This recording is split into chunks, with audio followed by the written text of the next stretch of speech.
और आज की इस वीडियो में हम लोग बात करने वाले हैं बायोलॉजी के इंपॉर्टेंट क्वेश्चंस की। तो गाइस बायोलॉजी के इंपॉर्टेंट क्वेश्चन देने से पहले आप लोगों को मैं एक चीज़ बताना चाहता हूँ। अभी जो बच्चों का री एग्जामिनेशन का पेपर हुआ था, उस पेपर में मैंने जो इंपॉर्टेंट क्वेश्चन बताए थे और टेस्ट सीरीज ली थी, उसके बाहर से गाइस कुछ भी नहीं आया था। जितने सारे क्वेश्चन उन्होंने पूछे थे एमपी बोर्ड ने, वो सारे के सारे मैं बच्चों को पहले ही प्रैक्टिस करा चुका था। तो जो बच्चे ने मेरा इंपॉर्टेंट क्वेश्चन और टेस्ट सीरीज पर ध्यान दिया था, आई होप उसने बायोलॉजी में बहुत अच्छा स्कोर किया होगा। तो गाइज आप लोगों को एक ही चीज़ बोलना चाहता हूँ कि मैं आज जो आप लोगों को इंपॉर्टेंट क्वेश्चन दे रहा हूँ, उनको एटलीस्ट प्रैक्टिस ज़रूर कर लेना। देखो गाइज, एक ये चीज़ होती है कि बच्चे पूछते कि भैया क्या करें, तो आप लोगों को बताऊंगा, अगर आपसे कुछ भी नहीं बन रहा है ना, अगर ज़ीरो हो आप, तो एटलीस्ट इनको तो कर लेना। बाकी आप कुछ करो या ना करो, कम से कम इनको कर लेना तो आपकी बहुत हेल्प होगी गाइज, यही बोलना चाहता हूँ मैं। तो यही है इस वीडियो का भी इंटेंशन। तो आप लोगों को जितने भी मैं इंपॉर्टेंट क्वेश्चन दे रहा हूँ स्पेशली फॉर बायोलॉजी, तो उनकी एक्यूरेसी लगभग 90% होती है कि क्वेश्चन आएंगे। तो चैप्टर को बहुत एनालाइज करके मैं क्वेश्चन निकाल रहा हूँ और आप तक प्रोवाइड कर रहा हूँ। तो आप लोगों को ये क्वेश्चन को अपने नोट डाउन कर लेना अच्छे तरीके से, पेन और पेपर लेके बैठ जाइए। सारे आप लोगों को इंपॉर्टेंट क्वेश्चन बताता हूँ। तो बायोलॉजी के हम इंपॉर्टेंट क्वेश्चन डिस्कस करने वाले हैं। जैसा आप लोग जानते हैं, आप लोगों की बायोलॉजी में अभी कुछ चैप्टर जो है वो रिड्यूस हो चुके हैं। रिड्यूस चैप्टर को हटा देने के बाद हमारे पास जो चैप्टर्स बचते हैं वो अभी आप लोगों की स्क्रीन के सामने है। तो आज के इस वीडियो में हम लोग जिस टॉपिक पे बात करने वाले, जिस चैप्टर के बारे में बात करने वाले हैं, वो है आप लोगों का चैप्टर नंबर 1, जिसका कि नाम है रिप्रोडक्शन इन ऑर्गेनिज्म। तो इस चैप्टर के आप लोगों को इंपॉर्टेंट क्वेश्चन में प्रोवाइड करने वाला हूँ। तो गाइस, वीडियो में आगे बढ़ने से पहले आपको एक टीचर स्टडी एप्लीकेशन के बारे में बता देता हूँ, जिससे कि आप लोगों को ये सारे जो आंसर है इनको ढूंढने में काफ़ी ज़्यादा हेल्प होगी। अगर आप बोर्ड एग्जाम या जेई नीट जैसे कॉम्पिटिटिव एग्जाम की तैयारी कर रहे हो और आप लोगों को किसी तरह का डाउट आता है, तो मैं आप लोगों के लिए इस वीडियो में एक अमेजिंग एप्लीकेशन लेकर के आया हूँ, जिसका नाम है फिलो एप्लीकेशन।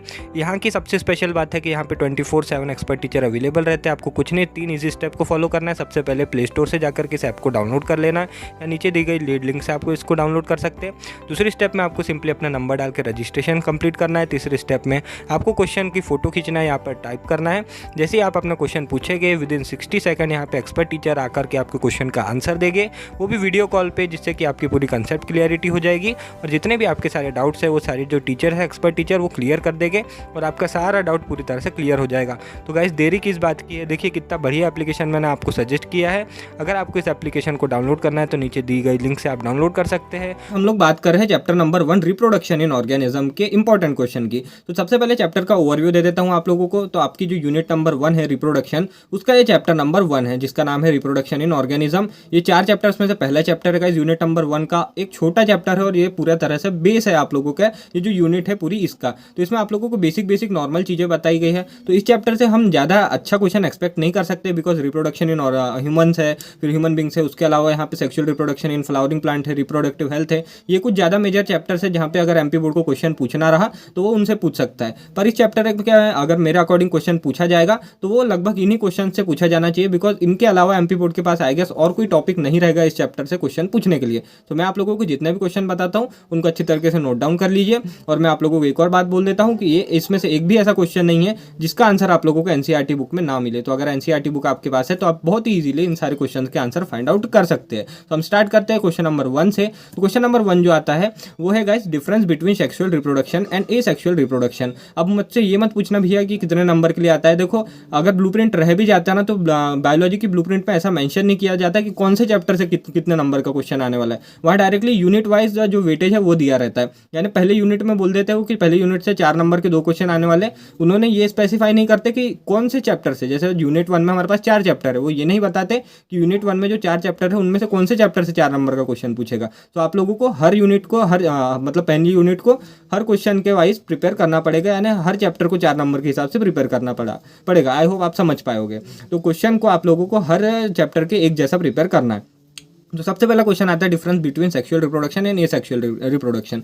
बेसिक सा क्वेश्चन 9th और या 8th क्लास से हम लोग पढ़ते आ रहे हैं। अगर आप सीबीएसई से हो तो बहुत इजीली आप लोगों से बन जाना चाहिए। देखो, क्वेश्चन का वेरिएशन बता दे रहा हूँ। यहाँ पे पूछा है डिफरेंस, इसी को अगर थोड़ा सा तोड़ के पूछ ले तो ये ऐसे पूछ सकता है, what is sexual reproduction explain, या फिर what is asexual reproduction explain. तो आप लोगों का अगर कंसेप्ट क्लियर है तो आप दोनों क्वेश्चन बहुत ईजिली अटेम्प्ट कर सकते हो। आप लोगों को बस मैं क्वेश्चन का वेरिएशन बता रहा हूँ कि पूछना चाहे तो क्वेश्चन इस तरीके से भी पूछ सकता है। ये हर चीज़ हर क्वेश्चन में लागू होता है, ठीक है। दूसरे नंबर का क्वेश्चन आता है describe pre fertilisation and post fertilisation event. तो क्या होते हैं प्री फर्टिलाइजेशन इवेंट और क्या होते हैं पोस्ट फर्टिलाइजेशन इवेंट। तो प्री फर्टिलाइजेशन इवेंट में गाइस आप क्या लिखेंगे, फर्टिलाइजेशन से पहले की चीज़ें। तो फर्टिलाइजेशन से पहले क्या क्या होता है, सबसे पहले गैमिट्स बनते हैं, प्री फर्टिलाइजेशन इवेंट हो गया गैमेटोजेनेसिस यानी गैमिट्स का फॉर्मेशन। पोस्ट फर्टिलाइजेशन यानी फर्टिलाइजेशन होने के बाद फिर क्या बनता है, जायगोट बनता है। तो इसी तरह आप लोगों को चीज़ों को एक्सप्लेन करके लिखना आना चाहिए, दैट्स इट।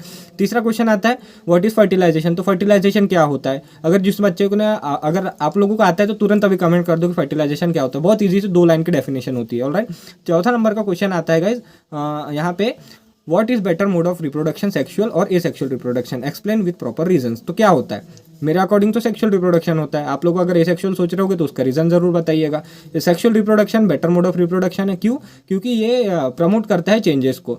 अगर सेक्सुअल रिप्रोडक्शन के थ्रू अगर कोई ऑर्गेनिज्म आगे बढ़ रहा है तो वो प्रमोट करता है चेंजेस को और इवोल्यूशन के अकॉर्डिंग बहुत फेवरेबल रहता है। तो प्रोजेनी के सर्वाइव करने के बहुत ज़्यादा चांसेस रहते हैं as compared to asexual reproduction, because asexual reproduction में एज इट इज जेनेटिक्स जाते हैं तो यहाँ पे बहुत कम चांसेस होती है कि प्रोजेनी में कोई चेंज आए और वो अच्छी तरह अडॉप्ट कर पाए कंडीशन के अकॉर्डिंग। ठीक है, तो मेरे according sexual reproduction better mode of ये है रिप्रोडक्शन। आपको जो भी लगे आप लिख सकते हैं। पांचवा क्वेश्चन आता है डिफाइन द फॉलोइंग टर्म्स। तो इन टर्म को आप लोगों को डिफाइन करना है। इसका आंसर भी आप लोगों को एनसीईआरटी बुक में मिलेगा, चाहो तो मैं बता सकता हूँ पर मैं चाहता हूँ कि आप लोग खुद देखें इसको। पहला है रिप्रोडक्टिव फेज, दूसरा है जुवेनाइल फेज, तीसरा आता है सेंसिएंट फेज। तो क्या होते हैं फेजेस, आप लोगों के एनसीईआरटी की बुक का क्वेश्चन है, चाहो तो एनसीईआरटी सॉल्यूशन का ऐप डाउनलोड कर लेना, उसमें भी आप लोगों को आंसर मिल जाएगा। छठवें नंबर का क्वेश्चन आता है difference between external fertilisation and internal fertilisation. तो क्या होता है गाइस एक्सटर्नल फर्टिलाइजेशन और क्या होता है इंटरनल फर्टिलाइजेशन। जब फर्टिलाइजेशन बाहर हो रहा है, बॉडी से बाहर हो रहा है तो उसको कहते हैं एक्सटर्नल, और जब बॉडी के अंदर हो रहा है तो उसको कहते हैं इंटरनल। तो इसको आपको एक्सप्लेन करना है, 1-2 एग्जाम्पल आप लोगों को लिखते हुए आना चाहिए, बहुत ईजी सा क्वेश्चन। 7वें नंबर का question difference between gametogenesis and embryogenesis. क्या होता है gametogenesis, formation of gamete is called gametogenesis, इसको आपको डिस्क्राइब करना पड़ेगा फिर 2-4 पॉइंट और एम्ब्रियोजेनेसिस मतलब फॉर्मेशन ऑफ एम्ब्रियो, कैसे बनता है, क्या होता है, उसके बाद क्या निकल के आता है, सब चीज आप लोगों को लिखना है, बहुत ईजी सा क्वेश्चन। 8वें नंबर का क्वेश्चन आता है गाइस प्लॉइडी पे। प्लॉइडी क्या होती है, देखो गाइस प्लॉइडी मतलब आप लोगों को देखो इसका आंसर भी दे रहा हूँ मैं, इसका आप स्क्रीनशॉट ले लो, एज इट इज इसको रट लेना कि किस चीज की प्लॉइडी क्या होती है। जैसे ओवरी, ओवरी की प्लॉइडी क्या होता है, यानी उसमें नंबर ऑफ न्यूक्लियस कितने हैं, ओवरी में कितने नंबर ऑफ न्यूक्लियस रहते हैं, तो 2 रहते हैं, तो उसका मतलब उसकी प्लॉइडी है 2n। इसको डिप्लॉइड बोलते हैं, सिंगल वाले को हैप्लॉइड और डबल वाले को डिप्लॉइड, उस तरह से। एंथर की प्लॉइडी क्या होती है, तो इसकी भी 2n। एग, एक एग में कितने न्यूक्लियस होते हैं, तो ओनली 1, तो इसकी प्लॉइडी होती है n। 2 है तो 2n, 3 है तो 3n। न्यूक्लियस, प्लॉइडी यानी न्यूक्लियस, नंबर ऑफ न्यूक्लियस कितने हैं। चौथा पोलन क्या होता है, पोलन हैप्लॉइड होता है, पोलन ग्रेन में एक ही न्यूक्लियस होता है। तो उसके अलावा मेल गैमेट, ये भी n है। जायगोट, जायगोट मेल और फीमेल दोनों मिल गया, इसके बाद ही तो जब मेल गैमेट और फीमेल गैमेट मिला तभी तो जायगोट बना ना, तो इसकी प्लॉइडी क्या होगी 2n। तो इस तरह से आप लोगों को इसको याद कर लेना, पूछा गया तो 1 नंबर के लिए बहुत अच्छा क्वेश्चन बनता है। 9वां क्वेश्चन आता है why is offspring formed by asexual reproduction refer to as clone. क्यों, क्योंकि वो एग्जैक्ट होते हैं, एज इट इज, जैसे पेरेंट्स है वैसे बच्चे, एग्जैक्ट कॉपी, इसीलिए उनको क्लोन कहा जाता है। जेनेटिक मेकअप और इंडिविजुअल का जो मेकअप है एक जैसा, बिल्कुल एग्जैक्ट, इसीलिए उनको क्लोन कहा जाता है।